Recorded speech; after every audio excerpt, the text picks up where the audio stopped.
শেখ হাসিনাকে কি সত্যি বাংলাদেশে ফেরত পাঠাবে ভারত, নাকি পুরো বিষয়টা একটা কূটনৈতিক চাল?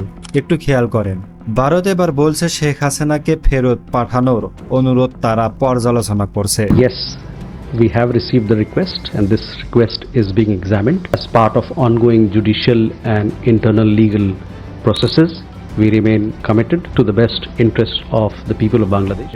শুনতে বড় কিছু মনে হলেও আসলে ব্যাপারটা একটু ভিন্ন। একটা জিনিস বোঝেন, এই পর্যালোচনা শব্দটি সরাসরি হ্যাঁ না, বরং এটা মাঝামাঝি অবস্থান। মানে দরজা পুরো বন্ধ না, আবার খোলাও না।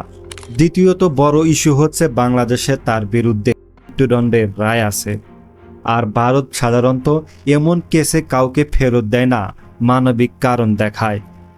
আর সবচেয়ে গুরুত্বপূর্ণ, এটা শুধু আইনি না, পুরোটাই রাজনৈতিক খেলা।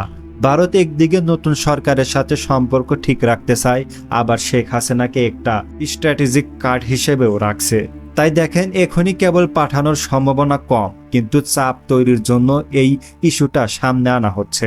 আপনার কি মনে হয় ভারত শেষ পর্যন্ত কি করবে? আপনার মতামত কমেন্টে জানান।